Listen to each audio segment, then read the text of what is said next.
बिस्मिल्लाहिर्रहमानिर्रहीम। अस्सलाम वालेकुम क्लास 9th। कल आपने टॉपिक रेजोल्यूशन ऑफ फोर्सेस पढ़ा। रेजोल्यूशन ऑफ फोर्सेस का मतलब ये था कि resolving a force into its component, एक फ़ोर्स को, एक वेक्टर को उसके कंपोनेंट में रिजॉल्व करना, ये रेजोल्यूशन ऑफ फोर्सेस का बुनियादी टॉपिक था। रेजोल्यूशन ऑफ फोर्सेस में फिर आपने इस चीज़ के बारे में पढ़ा कि एक वेक्टर को किस तरह ग्राफिकली एक फ़ोर्स को आप रिज़ॉल्व करते हैं। वाई कंपोनेंट में रिज़ॉल्व किया, एक्स कंपोनेंट में रिज़ॉल्व किया, फिर कॉस साइन एंगल, ये तमाम चीज़ें आपने पढ़ी। एक जो चीज़ इसमें बहुत ज़रूरी थी जो रह गई थी वो हमारे पास पैथागोरस थ्योरम। तो ये पैथागोरस थ्योरम यहाँ ज़रूरत है पैथागोरस थ्योरम के। पैथागोरस थ्योरम ये कहता है, जिस तरह आपने एक ट्रायंगल बनाई, ये एक वेक्टर था, ठीक है, फोर्स वेक्टर, ये उसका वर्टिकल कंपोनेंट आ गया, ये इसका हॉरिजॉन्टल कंपोनेंट आ गया। हम इसको एफ कह देते हैं, इसको एफ एक्स कह देते हैं, और इसको एफ वाई वर्टिकल है, और इसको एफ एक्स कह देते हैं। एक ट्रायंगल की फॉर्म में आ गई। जिस तरह आपने पीछे रिजॉल्व किया फोर्स को,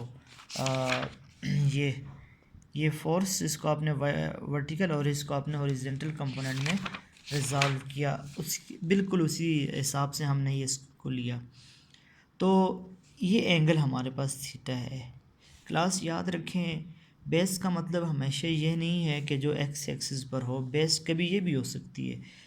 थीटा और 90 के दरमियान जो हो वो उसे हम बेस कहते हैं। थीटा और 90 के दरमियान जो चीज़ है उसको हम कहते हैं बेस। और ये जो 90 के एंगल बना रही है लाइन, इसको हम परपेंडिकुलर कहते हैं।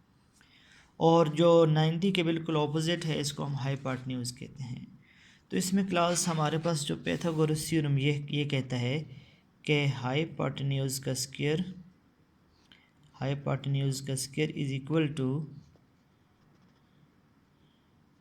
बेस का स्क्वायर प्लस परपेंडिकुलर का स्क्वायर। हाइपोटेन्यूज का square is equal to base का स्क्वायर प्लस परपेंडिकुलर का स्क्वायर। ये है पैथागोरस थ्योरम। यानी उस हिसाब से अगर हम इसको देखें तो हाइपोटेन्यूज क्या है, एफ का square is equal to base क्या है, एफ एक्स का स्क्वायर प्लस परपेंडिकुलर क्या है, एफ वाई का स्क्वायर। तो स्क्वायर रूट लें आप बोथ साइड, इस तरफ भी आपने स्क्वायर रूट ले लिया, इस तरफ भी आप स्क्वायर रूट ले लें, F X square plus F Y square इसके साथ कैंसिल हो गया, ये आपके पास बच गया एफ। तो ये हमारे पास बचा एफ एक्स का स्क्वायर प्लस एफ वाई का स्क्वायर।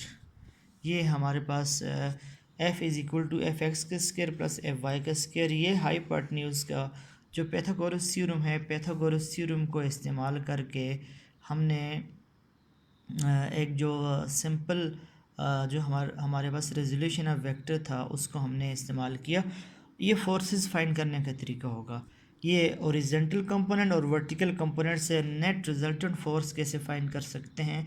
तो कंपोनेंट को हम ऐसे लीनियर ऐड नहीं कर सकते। मैं यहाँ एक बात याद कराऊँ, आपने पीछे टॉपिक्स पढ़े हैं कि अगर फोर्सेस लीनियर हों फिर इनका सम भी लीनियर होगा, F1 प्लस F2। अगर ये ऑपोजिट हों तो इनका जो रिज़ल्ट है वो इनका डिफरेंस होगा, ठीक है, इनमें डिफरेंस होगा। अब अगर ये परपेंडिकुलर हैं तो उस सूरत में आपने इन्हें ऐड करना है, इस सूरत में आपने इन्हें ऐड करना है, जो कि आप पैथागोरस थ्योरम की मदद से करेंगे। अब टेन थीटा को यहाँ कैसे डिफाइन करेंगे।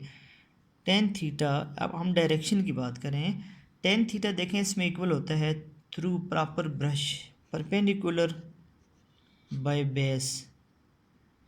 तो tan theta is equal to perpendicular क्या है, एफ वाई, बेस क्या है, एफ एक्स। तो theta is equal to tan inverse of F Y over F X. ये होगी डायरेक्शन। आप डायरेक्शन फाइंड करने का तरीका टेन थीटा की मदद से इस्तेमाल करते हैं। बाकी कास थीटा तो आपने देखा है, कास थीटा इक्वल होता है base by hypotenuse. Cos theta base by hypotenuse होता है। Cos theta is equal to base हमारे पास एफ एक्स है और हाइपोटेन्यूज एफ है, ये बेस है और ये हाइपोटेन्यूज है। तो यहाँ से एक इक्वेशन और निकाल सकते हैं, F X is equal to F cos of theta. F नीचे डिवाइड है, ऊपर जाके मल्टीप्लाई हो जाएगी, F X is equal to F cos of theta. आप ओरिजेंटल कंपोनेंट को कैसे रिजॉल्व कर सकते हैं? ओरिजेंटल कंपोनेंट हमेशा काज थीटा में रिजॉल्व होगा। सिमिलरली अगर आप साइन थीटा की बात करते हैं, sine theta is equal to perpendicular by base by hypotenuse. तो साइन जो हमारे पास परपेंडिकुलर क्या है, F Y divide by F. तो अगर आप इसको रिजॉल्व करें, F Y is equal to F sine theta. तो जब आप वर्टिकल कंपोनेंट को रिजॉल्व करते हैं तो ये साइन थीटा में रिजॉल्व होता है। जब आप हॉरिजॉन्टल कंपोनेंट को रिजॉल्व करते हैं तो ये कास थीटा में रिजॉल्व होता है। जब आप टेन थीटा की बात करते हैं तो ये इसमें दोनों कंपोनेंट आते हैं, वर्टिकल कंपोनेंट भी और हॉरिजॉन्टल कंपोनेंट भी आते हैं। तो tan theta is equal to perpendicular by base हो जाएगा। इस तरह आप इसके साथ काम कर सकते हैं।